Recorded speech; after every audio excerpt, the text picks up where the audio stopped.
வணக்கம் எல்லாருக்கும். நாம இன்னைக்கு பார்க்க போற கதை ஞானத்தின் போர்வீரர்னு நாம எல்லாரும் கொண்டாடுற முருகப்பெருமானோட தெய்வீக பயணத்தை பத்தி தான். சிவபெருமானுக்கும் பார்வதி தேவிக்கும் மகனா பிறந்த இவர கார்த்தியேயன், ஸ்கந்தன்னு பல பெயர்கள்ல அழைப்பாங்க. அவரோட வீரமும் ஞானமும் எப்படி இந்த பிரபஞ்சத்தை காப்பாத்துச்சங்க கதைய வாங்க கொஞ்சம் விரிவா பார்க்கலாம். யோசிச்சு பாருங்க, ஜெயிக்கவே முடியாத ஒரு வரம் வாங்கின எதிரிய நீங்க எப்படி தோற்கடிப்பீங்க? இதுதான் அன்னிக்கு தேவலோகத்துல இருந்த எல்லா தேவர்களையும் குழப்பத்துல ஆழ்த்தின ஒரு பெரிய கேள்வி. அவங்களோட ஒரே நம்பிக்கை இன்னும் பிறக்காத ஒரு நாயகன் மேலதான் இருந்துச்சு. தேவலோகமே தாரகாசுரன்ற அசுரனோட கொடுமையால நடுங்கிக்கிட்டு இருந்துச்சு. ஏன் தெரியுமா? அவன் பிரம்மா கிட்ட வாங்கின வரம் அப்படிப்பட்டது.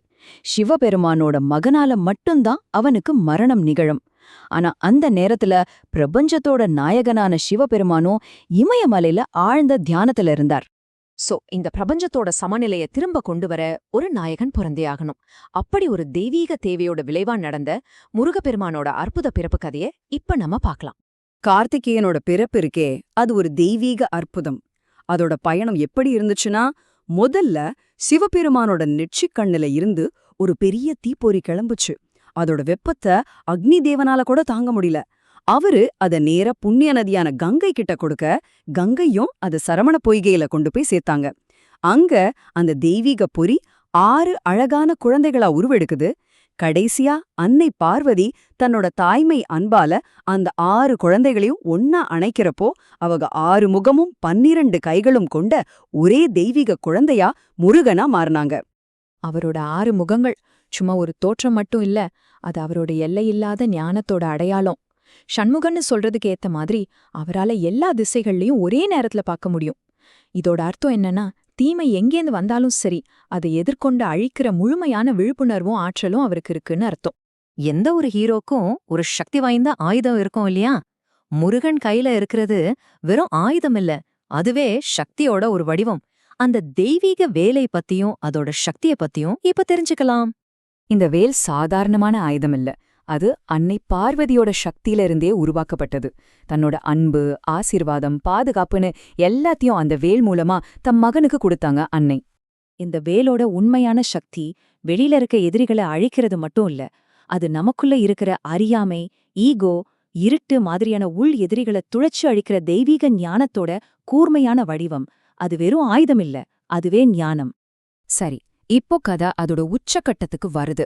பிறந்ததோட நோக்கத்தை நிறைவேற்ற சின்ன வயசான முருகன் இந்த பிரபஞ்சத்தையே பயமுறுத்தின அந்த அசுரனை எதிர்கொண்ட மாபெரும் போர்க்களத்துக்கு போவோம் வாங்க.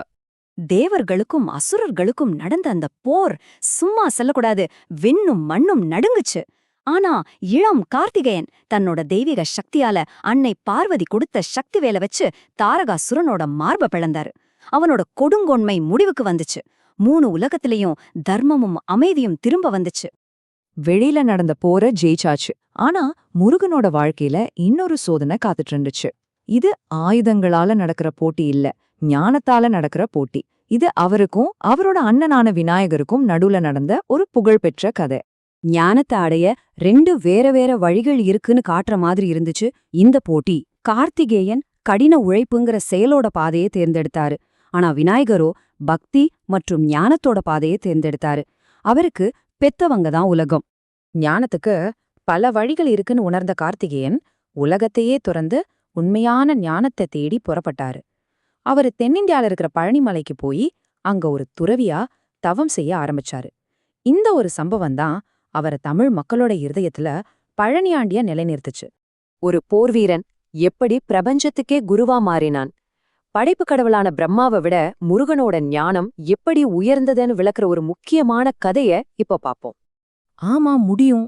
ஒரு தடவை ரொம்ப புனிதமான ஓம்ங்கிற பிரணவ மந்திரத்தோட ஆழமான பொருளை முருகன் தன் அப்பாவுக்கே குருவா இருந்து விளக்கின கதை தான் இது. அந்த ஒரு தெய்வீகமான தருணத்துல கார்த்திகேயன் ஓம்ங்கிற பிரணவ மந்திரத்தோட ரகசிய பொருளை தான் அப்பாவோட காதுகள்ல குருவா உபதேசம் செஞ்சாரு.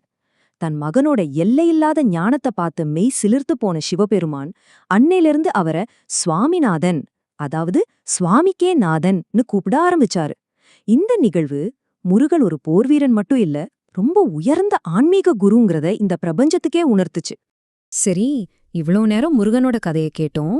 இப்போ இந்த கதைய நம்ம வாழ்க்கையோடையும் நம்ம மனசுல நடக்கிற போராட்டங்களோடையும் எப்படி பொருத்தி பார்க்கலான்னு பாப்போம். முருகனோட வாழ்க்கை நமக்கு என்ன சொல்லிக் கொடுக்குது? தாரகாசுரனை போல நமக்குள்ளேயும் கோபம், பேராசை, அகங்காரம்னு சில உள் எதிரிகள் இருக்காங்க. அவங்கள ஞானம்ங்கிற வேலை வச்சு எப்படி ஜெயிக்கிறதுங்கிறது தான் அது. உண்மையான போர்க்களம் நமக்கு வெளியில இல்ல, நமக்குள்ளதான் இருக்கு.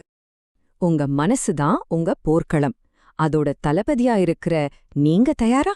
அந்த போர்ல ஜெயிக்க தேவையான ஞானத்தையும் வீரத்தையும் மன உறுதியையும் முருகனோட கதை நமக்கு எப்பவும் ஞாபகப்படுத்தும். அந்த ஞான வீரனோட அருளால நம்ம உள்மன போர்கள்ல நாமளும் வெற்றி பெறுவோம். நன்றி.